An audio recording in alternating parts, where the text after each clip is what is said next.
जी तो स्टूडेंट साहब question number 7 जो है वो मैंने बोर्ड के ऊपर लिखा हुआ है। इसकी स्टेटमेंट है कि ये जो इक्वेशन दी हुई है सारी, ये इक्वेशन जो है इसको मैं अंडरलाइन करने लगा हूँ। कहता है ये जो इक्वेशन है इसके रूट्स इक्वल होंगे तो फिर क्या होगा, ए की वैल्यू ज़ीरो होगी या फिर ये ए की 3 जमा बी की 3 जमा सी की 3 बराबर 3 ए बी सी के। अगर इस मुसावात के रूट इक्वल हैं तो कहता है ये कंडीशन जो है ये पूरी होंगी। ठीक हो गया। अब हम इसको चेक करते हैं कि क्या अगर अब हम इसके रूट्स इक्वल लेते हैं यानी कि इसका डिस्क्रिमिनेंट जो है उसको ज़ीरो के बराबर लिखते हैं तो उसके बाद हमें ये वाली कंडीशंस दोनों हासिल होती हैं कि नहीं, ये हमने चेक करना है। तो ये लॉन्ग क्वेश्चन है, इसको भी हम सॉल्व करेंगे। सबसे पहले इसकी इक्वेशन जो है वो मैं लिखने लगा हूँ, सोल्यूशन इसका जी। इक्वेशन दी हुई है सी की 2 माइनस ए बी और इसके बाद है जी एक्स की ताकत 2 -2 इंटू ए की 2 माइनस बी सी प्लस उसके बाद है जी बी स्केयर माइनस ए सी, इसके बराबर है ज़ीरो के। अब हमने ये देखना क्या, ये स्टैंडर्ड फॉर्म में है ए एक्स स्केयर प्लस ये बी, इसके साथ इधर एक्स है, मुझे लग रहा है एक्स मैंने मिस कर दिया है। हाँ इधर एक्स आएगा, इसके साथ ये वाला एक्स, इधर भी एक्स आएगा। ठीक हो गया। Plus C is equal to 0, तो ये स्टैंडर्ड फॉर्म में है। ठीक हो गया। अब हमने क्या करना है, इसको कंपेयर करना है स्टैंडर्ड फॉर्म के साथ। वो कौन सी होती है, a x square plus b x plus c. Compare करेंगे तो हमारे पास ए की वैल्यू कहाँ से आती होती है, एक्स की 2 के साथ जो को शुरू में लिखा होता है, तो ये एक्स की 2 का कोएफिशिएंट होता है।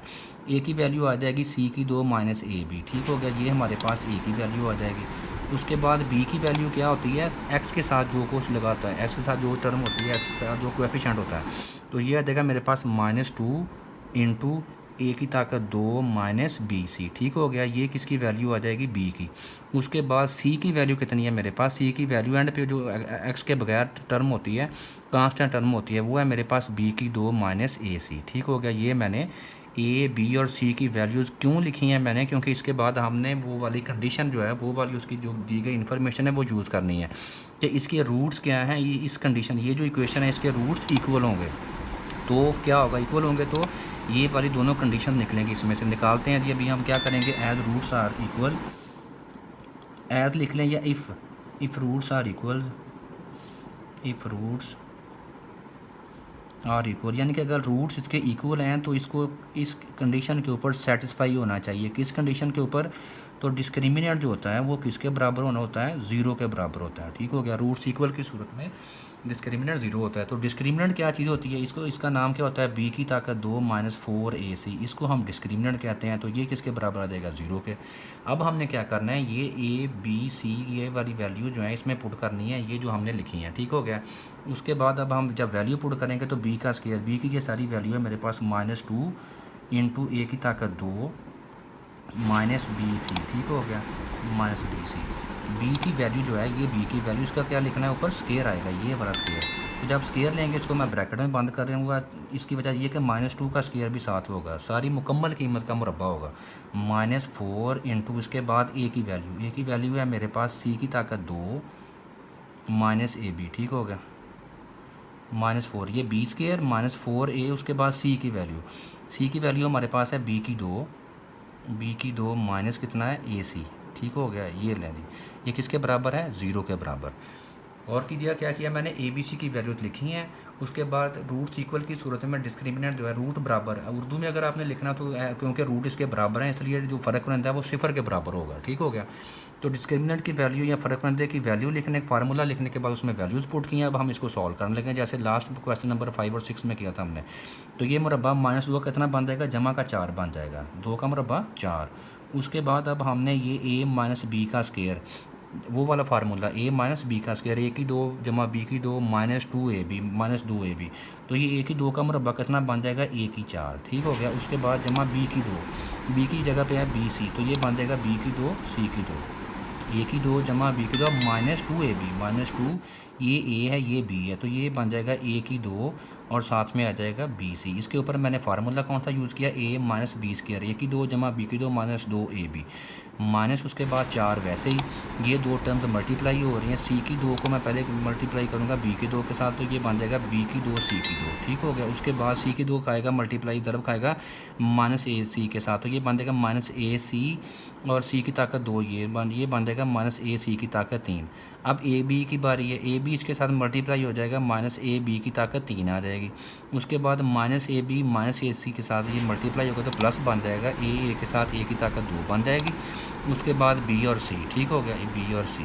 तो इसको हमने सॉल्व करके इसमें से दो कंडीशन ये वाली निकालनी है, ए ज़ीरो और ये वाली, ठीक हो गया। आप देखते हैं निकलती हैं कि नहीं। अब 4 के साथ इसको क्या करेंगे मल्टीप्लाई, तो ये बन जाएगा 4 ए की ताकत 4 जमा 4 बी की 2 सी की 2 माइनस 4 2 बार 8 ए की 2 बी सी, ठीक हो गया। और माइनस 4 बी की 2 सी की 2 4 बी की 2 सी की 2। अब ये माइनस का 4 ज़रब भी देंगे और उसकी अलामत भी चेंज करेंगे, minus minus plus 4 A C की 3 minus minus plus 4 A B की ताकत 3, ठीक हो गया। उसके बाद माइनस प्लस माइनस 4 ए की 2 बी सी, ए की 2 बी और सी किसके बराबर आ जाएगा, 0 के बराबर आ जाएगा। अब दो टर्म्स दोबारा से कैंसिल हो रही हैं, कौन कौन सी, 4 बी की 2 सी की 2 ये जमा का है, ये किसका है माइनस का, ठीक हो गया। अब हमने क्या करना, हमारे पास क्या बच रहा है, ये गौर कीजिएगा, 4 ए की 4 बच गया इधर, 4 ए की 4। इसके बाद ए की उसके बाद हमारे पास ये देखिएगा 4 ए सी की 3 जमा 4 ए सी की 3। मैं कोशिश कर रहा हूँ कि जमा वाली टर्म जो पहले लिख रहा हूँ, उसके बाद जमा 4 ए बी की 3 जमा 4 ए बी की 3, ठीक हो गया। जमा वाली मेरे पास ये थी, ये दूसरी और ये तीसरी। इसके बाद माइनस वाली टर्म्स मेरे पास कितनी बची हैं, 2। एक है माइनस 8 ए की 2 बी सी, ये है माइनस 4 ए की 2 बी सी, 8 ये और 4 ये कितने बन जाएंगे, माइनस 12 ए की 2 बी सी। इकट्ठे कर दिए हमने, माइनस के 4 और माइनस के 8 माइनस के 12 ए की 2 बी सी किसके बराबर था, 0 के, ठीक हो गया।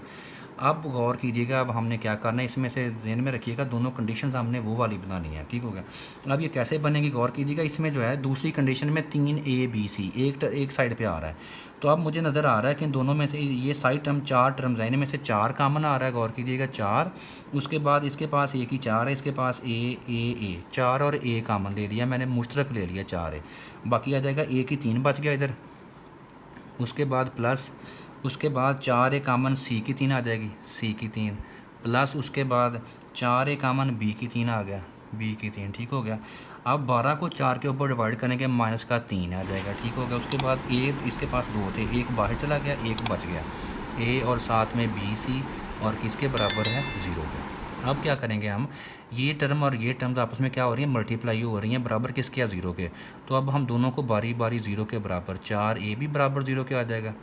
उसके बाद जो है ए की 3 जमा सी की 3 जमा बी की 3 और माइनस 3 ए बी सी, ये भी किसके बराबर आ जाएगा, 0 के आ जाएगा।